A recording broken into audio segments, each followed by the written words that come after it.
दोस्तों नमस्कार, कैसे आप सब लोग। इंडिया एक्सप्लेनर के एक और वीडियो में आपका बहुत बहुत स्वागत है। तो दोस्तों आज हम बात करने वाले हैं पाकिस्तान के, हमारे पड़ोसी देश की, जहां पे चुनाव का जो प्रोसेस है शुरू हो चुका है। दोस्तों पाकिस्तान में नामांकन की प्रक्रिया जो होती है चुनाव से पहले, वो शुरू हो चुकी है और कई दिग्गजों ने अपना नामांकन भरना अब शुरू कर दिया है। जाहिर सी बात है, इमरान खान के भविष्य पर अभी भी सवालिया निशान है कि इमरान खान जो कि पाकिस्तान में अभी भी काफ़ी ज़्यादा लोकप्रिय हैं, वो इस बार चुनाव लड़ पाएंगे या नहीं लड़ पाएंगे पता नहीं। लेकिन फिलहाल जो रेस में सबसे आगे चलते दिख रहे हैं वो नवाज शरीफ है, जो 3 बार पहले ही प्रधानमंत्री रह चुके हैं और चौथी बार इस बार फिर से रेस में शामिल है। तो दोस्तों आज हम समझने की कोशिश करते हैं कि आखिर पाकिस्तान में चुनाव कैसे होते हैं। जो भारत में चुनाव होते हैं उसी तरह पाकिस्तान में भी चुनाव होते हैं, या फिर भारत के मुकाबले पाकिस्तान का चुनाव जो होता है वो कुछ अलग तरह का होता है। दोस्तों आज हम यही बात जानने की कोशिश करेंगे। तो इसकी शुरुआत करते हैं कि पाकिस्तान में दरअसल संसद जो होता है, जिसे नेशनल असेंबली वहाँ पर कहा जाता है, कि वो उसका स्ट्रक्चर कैसा होता है। उसके बाद फिर हम पाकिस्तान में चुनाव की बात करेंगे। दोस्तों जैसे अपने यहाँ होता है संसद में राज्यसभा और लोकसभा, लोकसभा का जो चुनाव होते हैं उसमें मतदान होता है, पूरे देश में एक साथ वोटिंग होता है, आम जो नागरिक होते हैं वो वोट डालते हैं और फिर सांसदों का चुनाव करते हैं, और फिर सांसद जो होते हैं वो प्रधानमंत्री का चुनाव करते हैं। ये अपने यहाँ का प्रोसेस होता है। उसी तरह से राज्यसभा जो होते हैं उसके लिए राज्य के जो अलग अलग विधायक होते हैं, और इस तरह से प्रोसेस चलता है राज्यसभा के चुनाव का, जैसा कि आपको लोगों को पता ही होगा। दोस्तों पाकिस्तान भी कुछ कुछ इसी तरह से है, चूँकि भारत और पाकिस्तान एक ही थे पहले, और इसीलिए जो दोनों का स्ट्रक्चरल तरीका है, चुनावी तरीका है, करीब करीब सेम है, लेकिन फिर भी कुछ हद तक चेंजेज होते हैं। पाकिस्तान में जो होता है उसमें सदन जो होता है, उसमें नेशनल असेंबली जो होता है, उसमें भी राज्यसभा होता है जिसको वहाँ पर सीनेट कहा जाता है, और जो निचला सदन होता है लोकसभा, वहाँ पर जो डायरेक्ट जनता होती है वो चुनाव करती है। तो आइए समझने की कोशिश करते हैं कि आखिर पाकिस्तान का चुनावी प्रोसेस क्या है। दोस्तों जैसे पाकिस्तान भारत में होता है, यहाँ पर संसद में 2 सदन होते हैं। भारत में पार्लियामेंट को संसद कहा जाता है, जबकि पाकिस्तान की पार्लियामेंट को मजलिस ए शुरा कहा जाता है। भारतीय संसद के निचले सदन को लोकसभा और ऊपरी सदन को राज्यसभा कहते हैं, लेकिन पाकिस्तान के निचले सदन को नेशनल असेंबली कहा जाता है और ऊपरी सदन को सीनेट कहा जाता है। नेशनल असेंबली जो होता है उसको उर्दू में कौमी असेंबली, और सीनेट को अवाइन ए बाला कहा जाता है।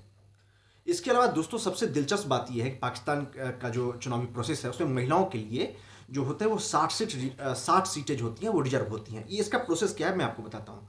दोस्तों भारत की लोकसभा में 545 सदस्य होते हैं, और जो 2 सदस्य होते हैं वो नामित किए जाते हैं। वहीं पाकिस्तान की नेशनल असेंबली में 342 सीटें होती हैं, लेकिन 272 सदस्यों को ही प्रत्यक्ष तौर पर चुना जाता है। बाकी नेशनल असेंबली में 10 सीटें जो होती हैं वो अल्पसंख्यकों, धार्मिक अल्पसंख्यकों के लिए रिजर्व होता है, जिसमें हिंदू और ईसाइयों को चुना जाता है। उसी तरह से जो 60 सीटें होती हैं वो महिलाओं के लिए आरक्षित करके रखा जाता है। इन जो ये कुल मिलाकर के ये जो 70 सीटें होती हैं जो मतलब आरक्षित होती हैं, 60 सीटें महिलाओं के लिए और 10 सीटें अल्पसंख्यकों के लिए, यहाँ पे डायरेक्ट चुनाव नहीं होते हैं। ऐसा नहीं हो कि 10 सीटें आरक्षित है, यहाँ पे सिर्फ हिंदू उम्मीदवार उतरेंगे, या इन 60 सीटों पे सिर्फ महिलाएं उम्मीदवार उतरेंगी, ऐसा नहीं होता है। यहाँ पे दरअसल थोड़ा सा चेंजेस ये होता है कि जो नेशनल असेंबली में जो 272 सीटों पर चुनाव होता है, उनमें जिस पार्टी को सबसे ज़्यादा सीटें आती हैं उसके आधार पर इन 70 सीटों में उनका अनुपात मिलता है। राइट, जिन पार्टी को सबसे ज़्यादा सीटें आई उनको उतनी ज़्यादा इन 70 सीटों में मिलेगी सीटें, और जिनको कम आ रही हैं उसी तरह से इनका चुनाव होता है। तो जो 272 सीटें होती है, जाहिर तौर पर एक किसी भी पार्टी को सरकार बनाने के लिए आपको 137 सीटों की जरूरत होती है। 136 सीट आपको बराबरी करने के लिए, और 1+ सीट होती है आपको सरकार बनाने के लिए, यानी संसद में बहुमत का आंकड़ा साबित करने। इसके अलावा दोस्तों भारत में राज्यसभा की आपको पता है कि 250 सीटें होती हैं, जिनमें से 12 सीटें जो होती हैं भारत में वो राष्ट्रपति मनोनीत करते हैं। लेकिन पाकिस्तान में ऊपरी सदन, जिसको कि वहाँ पे सीनेट कहा जाता है, उसकी 104 सीटें होती हैं। राइट, और पाकिस्तान में जो सीनेट होती है उसका जो चुनाव होते हैं वो करीब करीब भारत के राज्यसभा सीटों की तरह होती है, जिसमें कि राज्यों के पास अधिकार किस राज्य में कितनी सीटें हैं इसके आधार पर वहाँ पे सीनेट में चुनाव होता है। हालांकि थोड़ा सा चेंजेज है, उतना डिटेल में हम नहीं जाएंगे, लेकिन करीब करीब इतने समझ लीजिए कि राज्यसभा की तरह ही वहाँ पर भी सीनेट का चुनाव होता है, जैसे भारत में राज्यसभा का होता है। इसके अलावा यहाँ पे पाकिस्तान में चुनाव जो प्रोसेस होता है उसमें एक चीज़ और काफ़ी ज़्यादा दिलचस्प होता है कि जैसे भारत में वन नेशन वन इलेक्शन की मांग हमें लगातार उठती रहती है। याद होगा पिछले करीब शायद 2-3 महीने पहले भी एक कमेटी बनाई गई है, जिसमें कि जो कमेटी में वन नेशन वन इलेक्शन की बात की जाए, मतलब तरीके पर बात हो जाएगी उसी तरह। लेकिन पाकिस्तान में ऐसा नहीं है। पाकिस्तान में राज्यसभा मतलब संसद का चुनाव और जो राज्यों में जो चुनाव होते हैं वो दोनों एक साथ ही होते हैं। पाकिस्तान में 4 राज्य हैं। आपको पता ही होगा, एक सिंध है, एक पंजाब है, एक खैबर पख्तूनख्वा है और एक क्या कहते हैं, बलूचिस्तान है।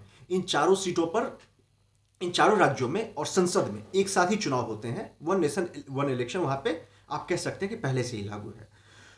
तो जो सारे एक साथ चुनाव होते हैं। और जो दूसरी सबसे बड़ी बात है कि जैसे भारत में है कि इलेक्ट्रॉनिक वोटिंग मशीन जिसको ईवीएम कहते हैं, ईवीएम से भारत में चुनाव होते हैं। लेकिन पाकिस्तान का जो चुनाव होता है वो ईवीएम से नहीं होकर के अभी भी बैलेट पेपर से चुनाव होते हैं। और एक चीज़ और होता है कि जो जैसे भारत में इलेक्शन खत्म होता है और एक ही दिन सारे रिजल्ट आ जाते हैं या 2 दिन में आ जाते हैं, पाकिस्तान में है क्या कि इलेक्शन खत्म होने के 14 दिनों तक के अंदर में वोटिंग का रिजल्ट आना होता है। यानी 14 दिनों का विंडो एक क्रिएट किया गया रहता है कि 14 दिनों में इलेक्शन खत्म होगा और इन 14 दिनों के अंदर में चुनाव मतलब काउंटिंग की प्रक्रिया जो होती है इन 14 दिनों में होंगे।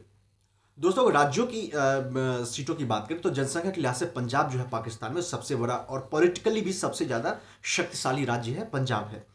कहा जाता है पाकिस्तान में कि जैसे भारत में कहा जाता है कि उत्तर प्रदेश में का जो मतलब जिसके पास सबसे ज़्यादा ताकत है उसकी केंद्र में सरकार बनती है।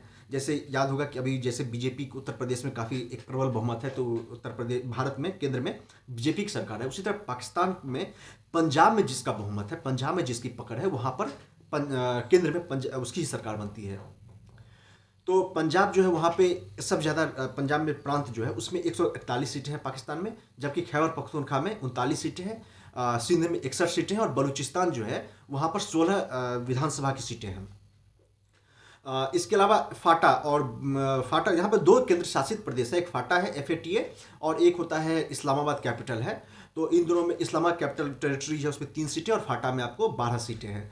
इसके अलावा पाकिस्तान की जो कब्जे वाला कश्मीर है, जो जिसको हम लोग POK कहते हैं, वहाँ पर और गिलगित बाल्टिस्तान में चुनाव नहीं होते हैं। दोस्तों, ये पाकिस्तान का चुनावी प्रोसेस था। जो 8 फरवरी को वोट डाले जाएंगे, इसकी उम्मीद काफ़ी कम है कि फ्री एंड फेयर इलेक्शन हो पाएगा। हालांकि दावा किया जा रहा है कि निष्पक्ष चुनाव होंगे, लेकिन जो पाकिस्तान के पर्यवेक्षक हैं, ऑब्जर्वर्स हैं, उनका ही कहना बहुत ये है कि पता नहीं, शायद पूरी तरह से फ्री एंड फेयर इलेक्शन होना बहुत ज़्यादा मुश्किल है। दोस्तों, हमारी ये वीडियो आपको कैसा लगा, अपनी राय ज़रूर दीजिए और हमारे चैनल को सब्सक्राइब करिए और हमारा जो परिवार बन रहा है इससे बनाने में हमारी मदद कीजिए। धन्यवाद, नमस्कार।